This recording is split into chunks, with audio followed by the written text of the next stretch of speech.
ዘንድሮ እንደ አሜሪካ የተፈተነ ሀገር የለም ለማለት ያስደፍራል። ዋይት ሀውስ አቅራቢያ የደህንነት ሰራተኛ ላይ ተኩስ የከፈተ ግለሰብ ጫናውን ሌላ አቅጣጫ ሰጥቶታል። ምንም እንኳን ህይወቱን ቢያጣም ዋሽንግተን ፈተና ውስጥ ናት። ከዚህ በፊት በፕሬዝዳንት ዶናልድ ትራምፕ ላይ በተለይም በዋይት ሀውስ ሪፖርተሮች የራት ግብዣ ላይ በተፈጸመው ጥቃት ምክንያት ኢላማው ትራምፕ እንደሆነ ከመነገሩም ባሻገር ዛሬ ሌላ ጥቃት ተሰንዝሯል። ይህ ጥቃት ደግሞ ኢላማው ማንና እንዴት ነው የሚለው በስፋት እየወጣ ይገኛል። የአሜሪካዋ ካሊፎርኒያ ግዛት ደግሞ በመርዛማ ኬሚካል ልቀት ምክንያት የአስቸኳይ ጊዜ አዋጅ ለማውጣት ግድ ብሏታል። እናም አሜሪካ እዚህም እዛም እየታመሰች ነው፣ ፈተናዋ በዛ የሚሉት ጉዳዮች አሁን ሚዛን እየደፉ መጥተዋል። ሁለቱን ጉዳዮች ውድ ተመልካቾቻችን ሰፋ አድርጌ ነግራችኋለሁ። ዋይት ሀውስ አቅራቢያ የተፈጸመው ጥቃት ምንድነው ስለሚለው፣ ከዛም ደግሞ የአሜሪካዋ ካሊፎርኒያ ግዛት ከዚሁ ጉዳይ ጋር በተገናኘ በተለይም ለምን የአስቸኳይ ጊዜ አዋጅ አወጀች የሚለውን በስፋት የማጋራችሁ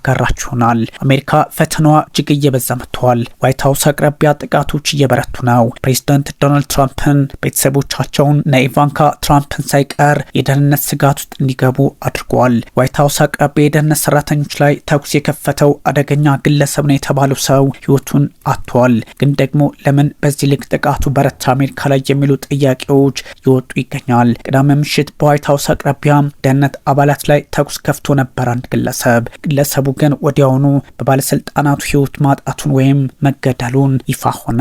ፖለቲካው ሌላ መልክ አለው ቢባለም በአሜሪካ ቢቢሲ የሚዲያ አጋር ነው የተባለው ሲቢኤስ አንድ መረጃ ያስቀምጣል። ተጠርጣሪው የ21 ዓመት ወጣት ነው። እናም ናስር ቤስት እንደሚባል ይገልጻል። የአእምሮ ጤና ችግር እንዳለበት እንዲሁም በደህንነት አባላት የሚታወቅ መሆኑን ዓለም ታውቃለ። ለምን እንደዚህ ብሎ እንደዘገበው አነጋጋሪ ቢሆንም አሜሪካ ላይ ግን ተደጋጋሚ ጥቃቶች እየበረቱ ነው። ለምንና እንዴት ፕሬዚዳንት ዶናልድ ትራምፕ በዓለም ፖለቲካ ላይ የሚፈጥሩት ጫና፣ በመካከለኛው ምስራቅ ያለባቸው ችግር፣ እንደዚሁም ደግሞ ከሩሲያ ዩክሬን ጦርነት ጋር ባለው ሰጣ ገባ፣ አለፍ ሲልም ስደተኞች ጠል ፖሊሲያቸው ሊሆን እንደሚችል ይነገራል። ግን በብዙ መንገድ መለኪያው ማን እንዴትና በምን ሁኔታ ጥቃቱን ለመሰንዘር ሞከረ፣ አላማውስ ምንድነው የሚለው በርካታ ማጣሪያዎች እየተደረጉበት ይገኛል። ኤፍቢአይ በዚህ ልክ ደግሞ ስራውን በርትቶ እንደሚሰራ አስቀምጠዋል። ፕሬዚዳንት ዶናልድ ትራምፕ በትሩ ሶሻል ሚዲያቸው ላይ የደህንነት አባላት ፈጣንና ሙያዊ ፕሮፌሽናል ዩታል እርምጃ በመውሰዳቸው ሊመሰገኑ ይገባላሉ። እጅግ አስቸጋሪ ነው። ታዲያ የ21 ዓመቱ ተጠርጣሪ ናስር ቤስት ለምን ጥቃቱን ሰነዘረው የሚለው አሁንም በኤፍቢአይ እና በሴክሬት ሰርቪሱ አማካኝነት ምርመራው ቢቀጥልም ከዚህ ቀደም የአመፅ ታሪክ እንደነበረው ምናልባት ወሳኝ በሆኑ ብሔራዊ ትምህርቶች ፍቅር ወድቆ ይሆናል በሚል እጅግ አስቸጋሪ ሀሳብ ለመስጠት ሞከሩ ፕሬዚዳንት ዶናልድ ትራምፕ አሁንም የጥላቻ ንግግር የተሞላበት ሀሳባቸውን ከማጋራት የተሻገረ ለሀገራቸው መፍትሄ የሚሆን አንዳች ጉዳይ አለመጡም በሚል ተወቅሰዋል። ተጠርጣሪው ተኩስ የከፈተው በጋዜጠኞች ራት ግብዣ ላይ ተኩስ ከተከፈተ ከአንድ ወር በኋላ መሆኑ ደግሞ እጅግ አስቸጋሪ ነው። ያኛው ጥቃት ፕሬዚዳንት ዶናልድ ትራምፕን ኢላማ ያደረገ እንደነበረ ይታወሳል። አሜሪካ ተደጋጋሚ ጥቃቶች አሁን እየደረሱባት ነው። ለምንና እንዴት መከላከል ተሳናቸው የሚለውም እጅግ አስቸጋሪ ቢሆንም ግን ደግሞ ትራምፕ የእሳቸው የፖሊሲ ውጤት እንደሆነ ይነገራል። ቅዳሜ የነበረው ተኩስ ላይ ምርመራ እየተደረገ እንደሆነ ተነግሯል። በዋይት ሀውስ አቅራቢያ የሚገኙ መንገዶች ዝግ ተደርገው አካባቢ ላይ ያለው ግርግር በእርግጥም አሁን ወደ ነበረበት የመመለስ አዝማሚያ ቢኖረውም ግን ደግሞ ፈታኝ ሆኖ ቀጥሏል። ግለሰቡ ቅዳሜ ምሽት 12 ሰዓት ላይ በዋይት ሀውስ 17ኛ ጎዳና በሚባለው ፔንሲልቬኒያ መንገድ የጦር መሳሪያውን ይዞ ከቦርሳው በማውጣት ጥቃት ጀመረ። ተኩስ ጀመረም ሲሉ ባለስልጣናቱ ያጋራሉ። የደህንነት አባላት ወዲያውኑ ተኩስ በመክፈት ምላሽ ሰጡም። ከዛ ግለሰቡ ተመታ፣ ወደ ሆስፒታል ሄደ። ህይወቱ ማለፉም ተረጋገጠ። እንዴትና በምን ሁኔታ በህይወት ቆይቶ መናገር ቢያስፈልግም በነበረው የተኩስ ልውውጥ ግን አደጋው ተፈጥሯል ተብሏል። በተኩስ ልውውጡ መንገደኛ ተጎድተዋል። ስለ ሁኔታው የደህንነት መስሪያ ቤቱ ኤፍቢአይ ዝርዝር መረጃ ባይሰጥበትም በጥቃቱ የተጎዳ ፖሊስ ባልደረባ ግን የለም የሚል መረጃ አጋርተዋል። በዓለም ፖለቲካ ላይ ፕሬዚዳንት ዶናልድ ትራምፕ የፈጠሩት ያለው ቀውስ በሀገራቸውም ሌላ ጫና እየፈጠረ ነው ተብሏል። የትራምፕ የፖለቲካ አቋም የሪፐብሊካኖቹም እየሆነ መምጣቱ አደጋውን የከፋ አድርጎታል። ተጠርጣሪው ግለሰብ ተኩስ በከፈተበት ሰዓት ትራምፕ በዋይት ሀውስ ነበሩ። የደህንነት መስሪያ ቤቱ ምንም የተጎዳ አባል ወይንም ደግሞ የተስተጓጎለ ስራ የለም በሚል ሀሳቡን ለማስቀመጥ ሞክሯል። ታዲያ ፕሬዚዳንት ዶናልድ ትራምፕ ፍሎሪዳ በሚገኘው ፓልም ቤች አካባቢ የልጃቸው ሰርግ ላይ አልገኝም ባሉበት አጋጣሚ ማለትም በዶናልድ ጁኒየር ሰርግ ላይ ምክንያቱም ዋይት ሀውስ ስራ አለኝ በማለት ቀርተው ነበርና ምናልባት ጥቃቱ ከዛ ጋር ይገናኝ ሆነ ወይም ደግሞ መገጣጠም ጥያቄ ያስነሳል። ፕሬዚዳንት ዶናልድ ትራምፕ ሰርጉ ላይ አልገኝም ካሉ በኋላ እንዲህ አይነቱ ጥቃት መሰንዘሩ ምናልባት ኬትና በምን ሁኔታ እሳቸው ደግሞ በእርግጥም ህይወታቸው ሊያልፍ ነበር ፈጣሪ በዛ ልክ አዞባቸው ይሆን የሚል እንደዚሁ ሃይማኖታዊ የመሰለ ትዝብት ያለባቸው ሰዎች ሀሳባቸውን አጋርተዋል። ሲቢኤስና ሌሎች አሜሪካ መገናኛ ብዙሃን ተጠርጣሪው ናስር ቤስት በሚል የዘገቡት ሲሆን ግለሰቡ ግን ከዚህ በፊት በነበረው ታሪኩ ጥንቃቄ ሊገባው የነበረ ነው ብለዋል። ግለሰቡ በደህንነት መስሪያ ቤቱም ሆነ በፖሊስ አባላት የሚታወቅ መሆኑም ተዘግበዋል። የህግ አስከባሪ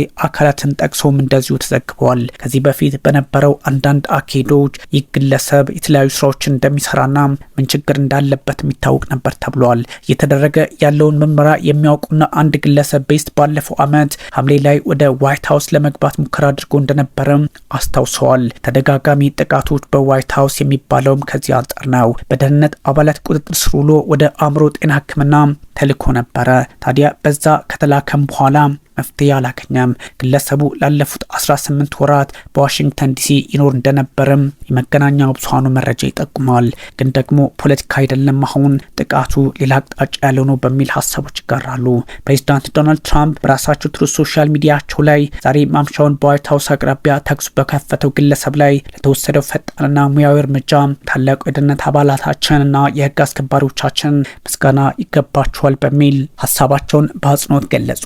ትራምፕ ተጠርጣሪው ተኩስ የከፈተው የዋይት ሀውስ ዘጋቢዎች ራት ግብዣ ላይ ተኩስ ከተከፈተ ከአንድ ወር በኋላ መሆኑን በማስታወስ እጅግ አስቸጋሪ ጊዜ ውስጥ እንዳሉ ለመናገር ሞከሩ። ለወደፊት የአሜሪካ ፕሬዝዳንቶች በደህንነት ዙሪያ ጠንካራ እርምጃ መውሰድ እንዳለባቸው የሚያስታውስ መሆኑን ደግሞ ተናገሩበት። ፕሬዚዳንት ዶናልድ ትራምፕ ማንም ይሁን ማን እኛ ላይ ጥቃት የሚሰነዝር ከሆነ በተለየ አጋጣሚ ዋጋ ይከፍላል የሚል ሀሳባቸውንም አጋርተዋል። በራት ግብዣ ላይ ተኩስ የከፈተው ተጠርጣሪ ትራምፕ ላይ የመግደል ሙከራ በማድረግ ከዚህ ቀደም ክስ ተመስርቶበት ነበረ። ታዲያ እንደዚህ አይነቶቹ አጋጣሚዎች የአሜሪካን ፖለቲካ ሌላ ፈታኝ ሁኔታ ውስጥ ያስገባዋል በሚል ሀሳቦችም መጋራታቸውን ቀጥለዋል። በሌላ በኩል ደግሞ ይሄኛው ግርግር ባልቆመበት አካባቢ የአሜሪካ ካሊፎርኒያ ግዛት አሁን ሌላ ፈተና ውስጥ ገብታለች። ያ ማለት ወትሮንም ካሊፎርኒያ አንዴ በሰደድ እሳት ሌላ ጊዜ ደግሞ በጎርፍና ወጀብ በማዕበል በበረዶ ስትታመስ የነበረች ብትሆንም አሁን ደግሞ ሌላ ፈተና ካሊፎርኒያ ላይ። ለምን ፈተናው በዛ? ብዙዎች የተለያዩ ሀሳቦችን ያጋራሉ። ሃሊውድን እዛ ያስቀመጠችው ሎስ አንጀለስ ውስጥ ካሊፎርኒያ ፈተናዋ እየበዛ መጥቷል። ከዚህ ቀደም እንደሚታወሰው በዓለም ላይ ታይቶ የማይታወቅ ሰደድ እሳት፣ ከዛ ደግሞ ጎርፍ፣ ማዕበል፣ ዝናብና አስቸጋሪ ሁኔታዎች ተፈጥሮ ህዝቡ መታወኩ ይታወሳል።